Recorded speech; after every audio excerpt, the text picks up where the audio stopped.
Good morning and welcome to this week's Watercolor Wednesday. Today's video, I'm going to be sharing some color balance tips. So it's not going to be so much a demo as I am going to be talking about color. I am going to be demonstrating some things, but it's not going to be like my typical video. But hopefully you will get a lot of your color questions answered. And if you do have any questions, feel free to leave a comment down below and then I'll get to it at the end of this video. So with color balance in your composition, I talk a lot about this in my composition course, which is an online course. And so we're just going to do a little mini version of that. And the first thing you need to think about when you're thinking about balancing color is the color itself. And I'm kind of in the camp where any color can go together. You've seen me pull this out before. I'll pull it out again. I'm kind of in the camp where any color can go together. You just need to make sure that you pay attention to the value and the vibrancy, which I'll talk about next. But you just want to pay attention to certain colors, like maybe I'm just picking random colors and these go really well together. And there's a lot of color theory that goes into this that I'm not going to get into in today's video, but just pay attention if things like, for instance, this orange and this blue,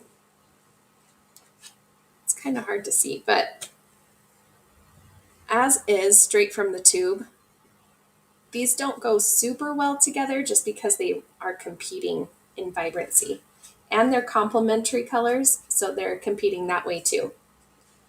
So the next thing I want to talk about is value. And value is how light or dark a color is.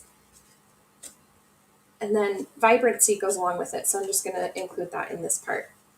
Vibrancy is how bright or dull a color is. So in this example, here's ultramarine blue and here's brilliant orange. And these are how they look just straight out of the tube. But if I were to water this down quite a bit,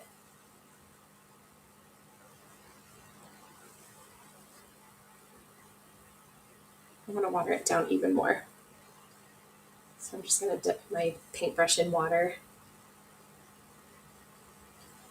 And you can see that these go together much nicer than these go together.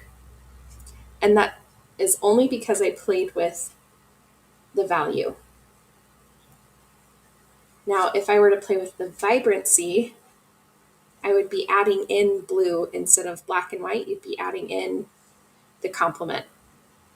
I know this is a lot of color theory in such a short video. So please ask your color questions and then I'll be sure to get to them.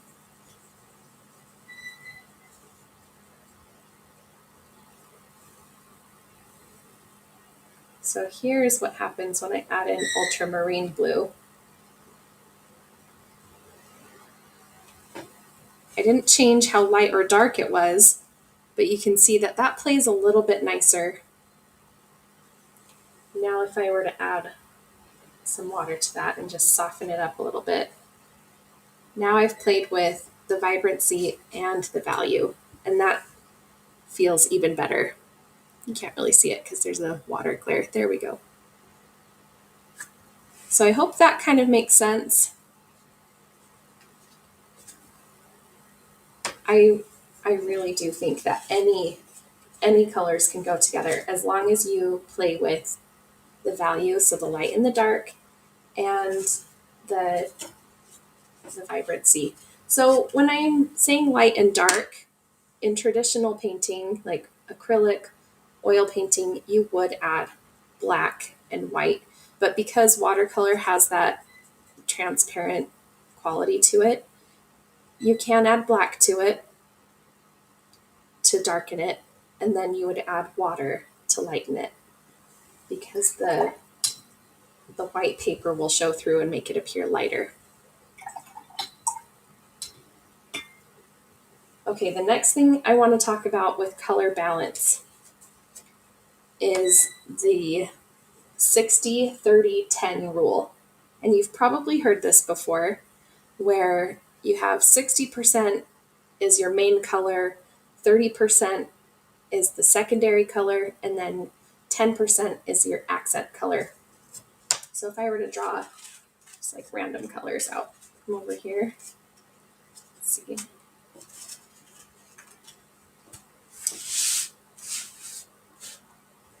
You want to think about which color is going to stand out the most. And this isn't something that I like mathematically calculate and make sure I have 60% of my painting is this. It's just a simple rule to help and say, okay, I've used a lot of red, maybe that's my focal color, and I've used a little bit less of this Aureolin, I can never say this color, and so maybe I'll use an accent of Potter's Pink to just kind of bring everything together if this is the color scheme I'm working with. And so just keep that in mind. Let me see if I can find some paintings that are already finished so I can kind of point this out to you. So this is one we did a few weeks ago. And you can see that this kind of muted purple is my 60%. There's quite a bit of that. Maybe even a little bit of the green too, but we're focusing just on the color. And then I have this yellow, that's my secondary color.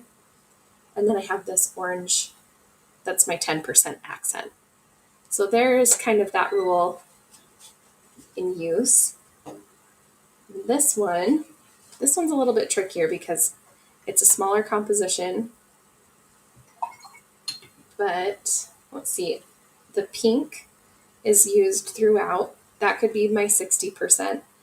This yellow, maybe even the green with the yellow could be my secondary, and then the blue would be the 10%. This one's a little bit harder because the blue and the yellow are kind of equally used.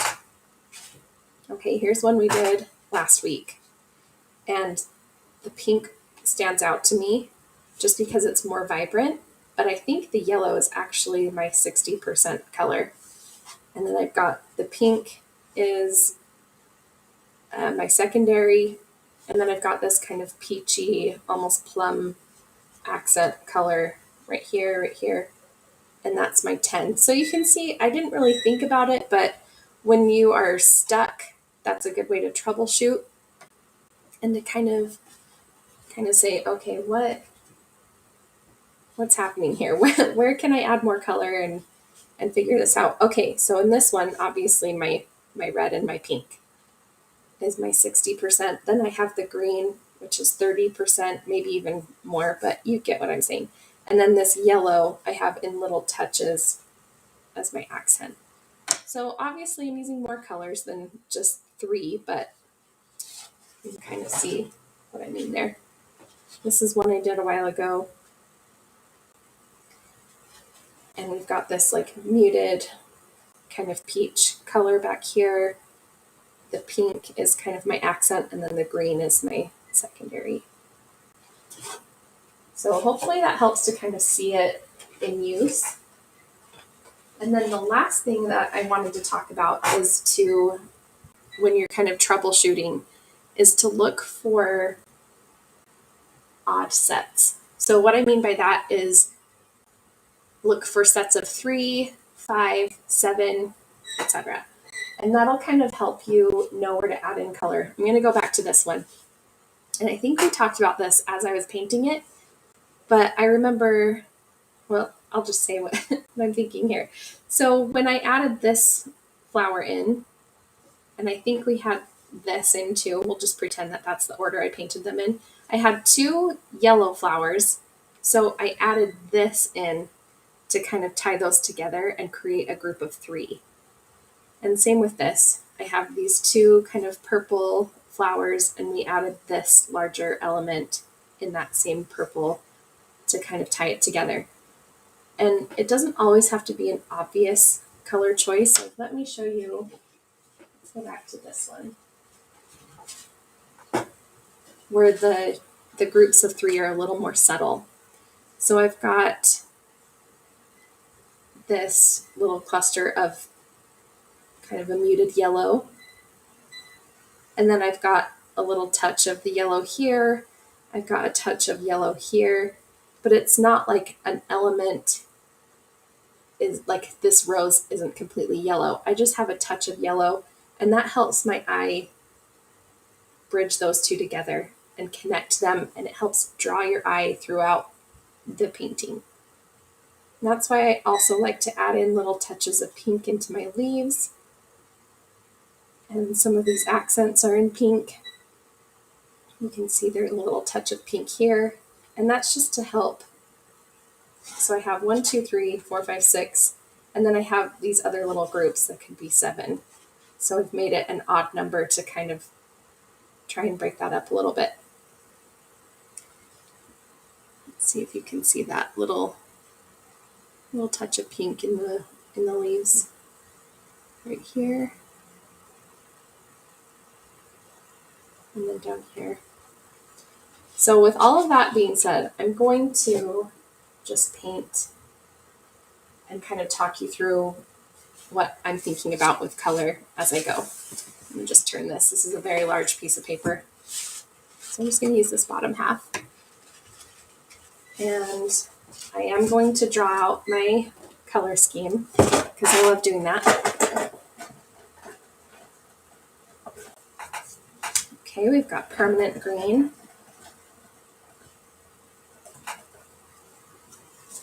Quinacridone purple. Oh boy. And, ooh, Perylene green. I think I'll draw one more just to make things interesting. I shouldn't. I'll just do it anyway. And Antwerp blue. Okay.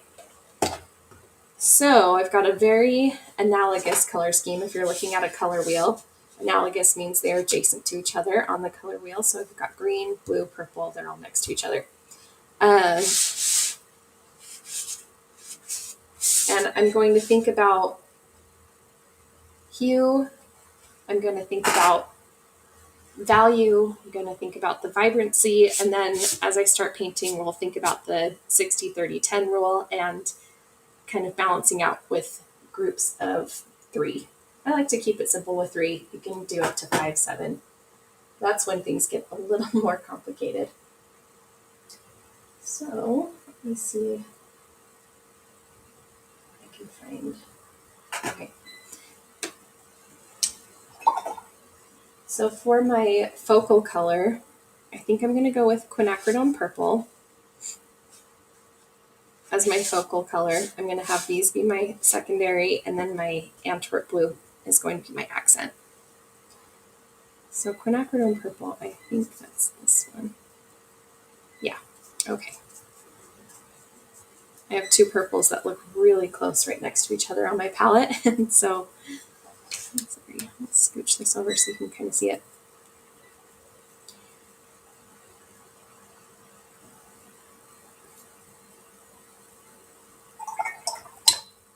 And the opposite of purple on the color wheel is yellow. So I am going to add in a little bit of yellow to mute it down a little bit. And it always scares me a little bit when I look at the color on the palette. It always looks a little brown or a little gray, but then when I go to paint it, I'm like, oh, okay. It looks fine. I don't know why I was worried.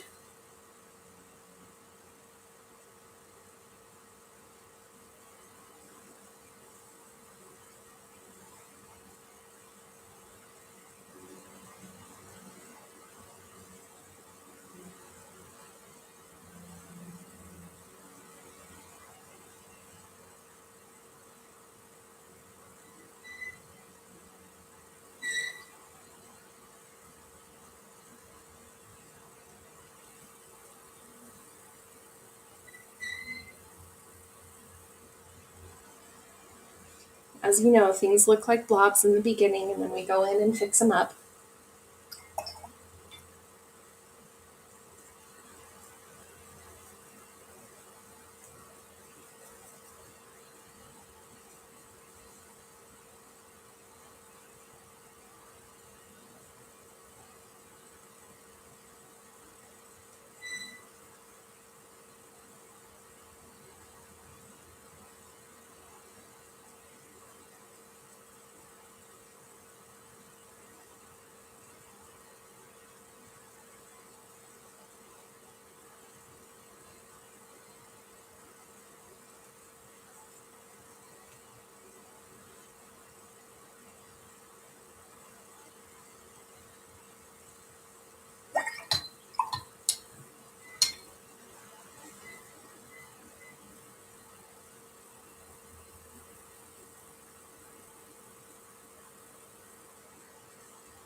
Mixing in a little bit of the Antwerp blue for my third flower up here.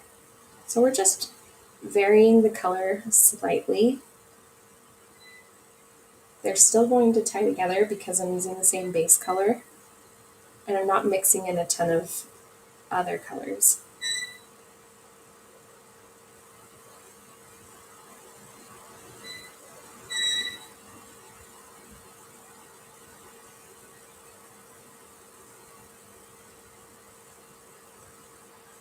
If you kind of like this style of teaching where I show you examples and then we work through something together, that's kind of the style of my courses. I have 3 kind of signature courses. One is my intro to watercolor roses. That was my first course I ever did. And then I have my intro to watercolor flowers, which I paint over 30 flowers and leaves. And we kind of work through them based on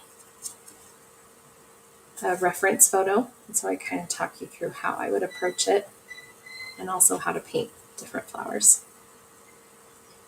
And then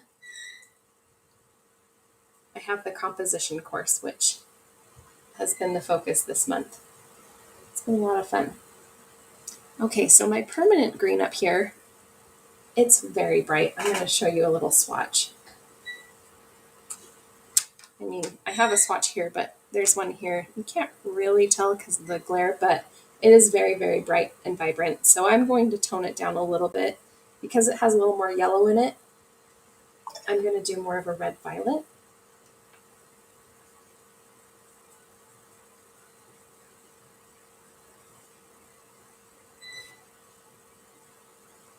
And I think I didn't quite add enough in there, but that's okay. We're going to make it work. Now at this point, when things are still wet, is when I like to add in that little bit of color. Because if you wait too long, it won't blend in very nice. Add in a little bit more of that.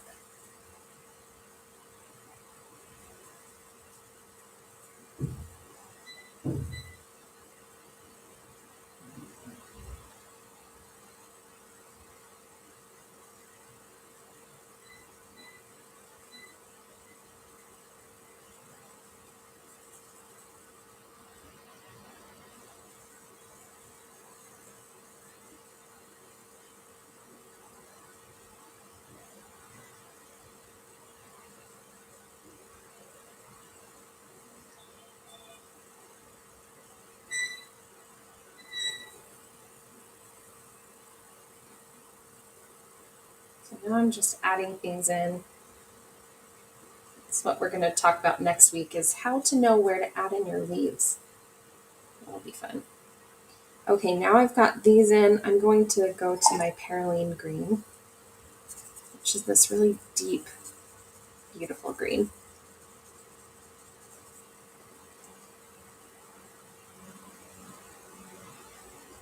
Just kind of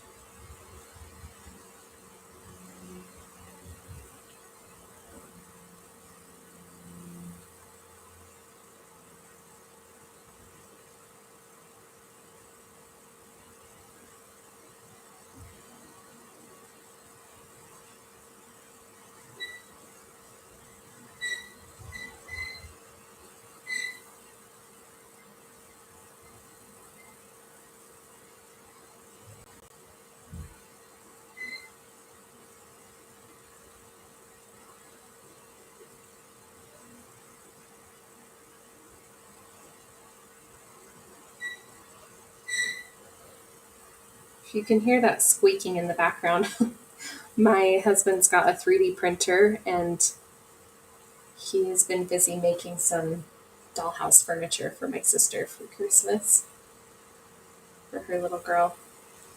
So that's what that is.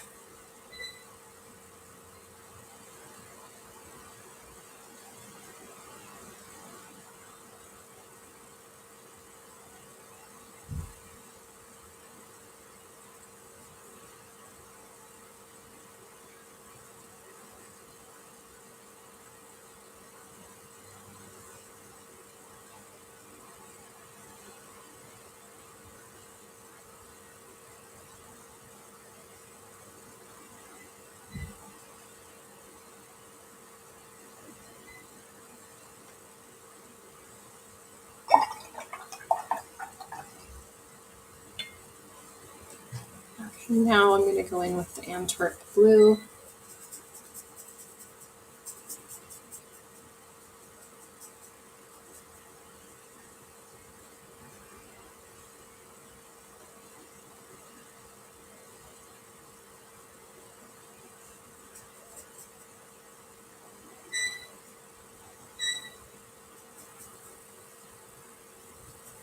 And I am muting it down a little bit with some yellow orange, the Icelandic yellow over here. Let's see.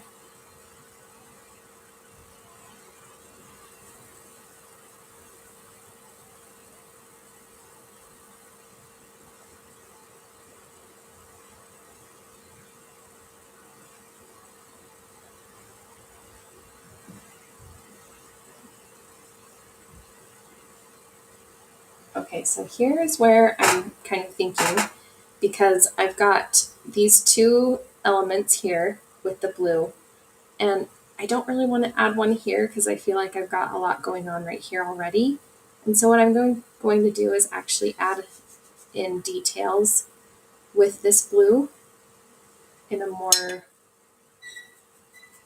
a softer version of it.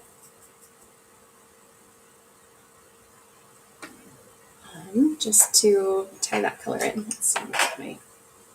Oops.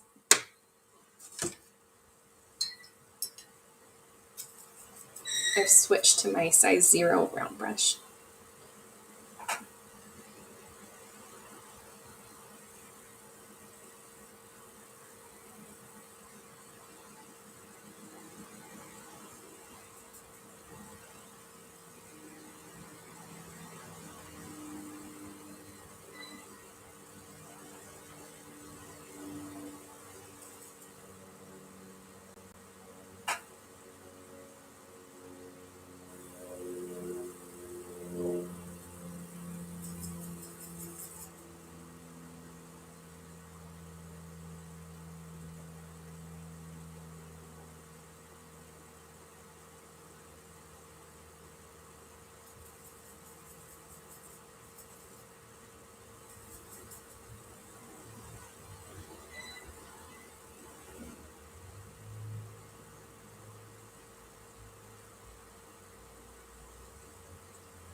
And I know blue flowers are not really a thing. I mean, there are some flowers like hydrangea that look very blue, or delphinium,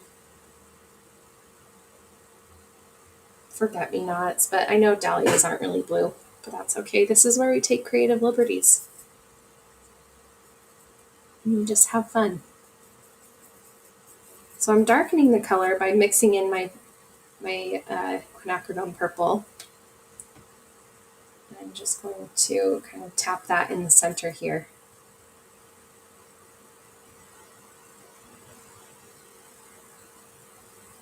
Give that a little more depth. Okay. And I'm also going to use that color with the blue, and I'm kind of using these full strength just so they'll be as dark as possible. I'll use this for my center.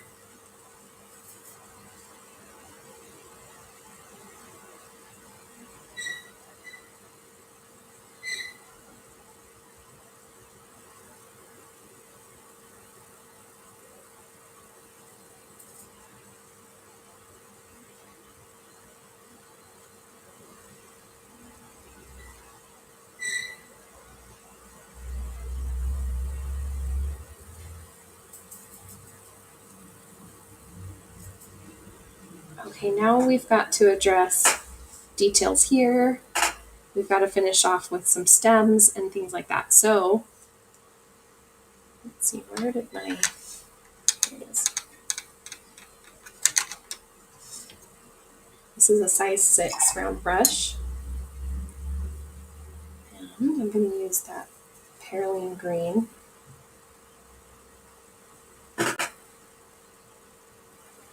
Just paint some of the stems here.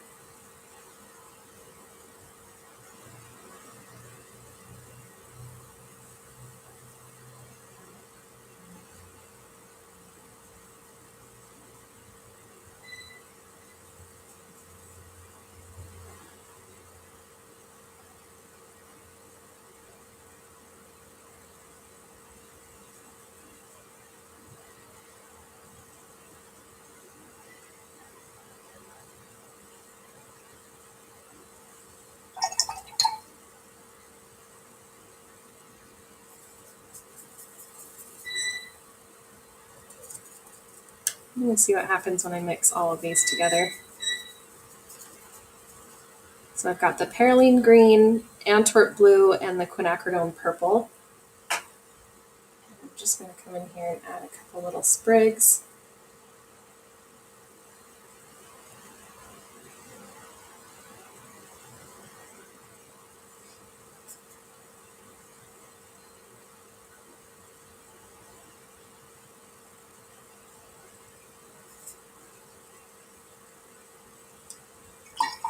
And I've got this weird gap here in the center, you can see it. And rather than paint anything too huge, I'm just going to add in a few little dots here. And sometimes that helps just break things up and make it look like something belongs there, even though it's just dots.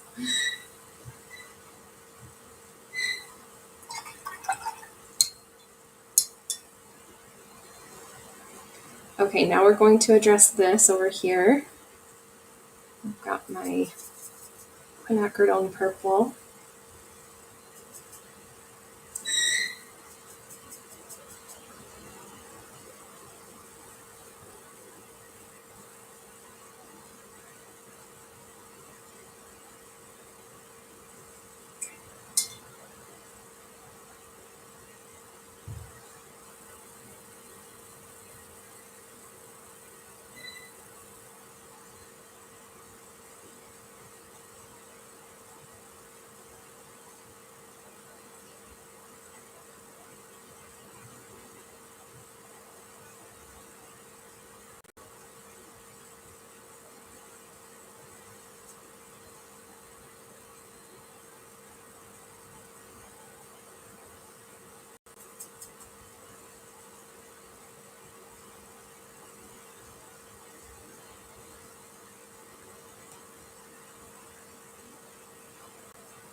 So you can kind of see how I worked through, I tried to talk through how I thought about the color and how things kind of balanced out. You can see that I'm using just a touch of the blue and quite a bit of green and quite a bit of purple.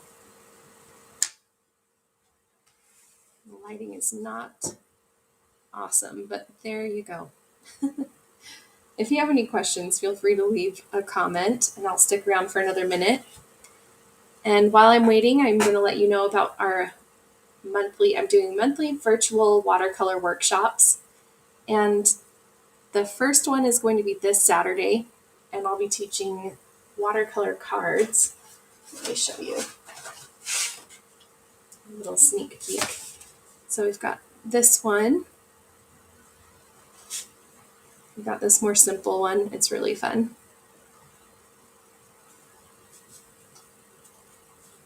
I'm kind of sticking. There we go. This cute Christmas tree. And Merry Christmas. And so I'll show you how to paint all 4 of these, and then there will also be a bonus lesson available it's set up like a course, so it'll be in the course, and I'll show you how to digitize your card, and then you can use the same steps and digitize any of your artwork. And then I'm also sharing some printing resources of where to get your cards printed if you want to create your own cards for the holidays this year or next year or whenever. So I think I have a link down in the description box below for that course if you want to join. And I don't think there are any questions today, so I will see you next week in next week's Watercolor Wednesday, where I'll be sharing how to know how to add in your leaves. I'm just noticing one last little detail I'm going to add in, and then I'm going to be done. Okay, I'll see you guys later. Thanks for watching.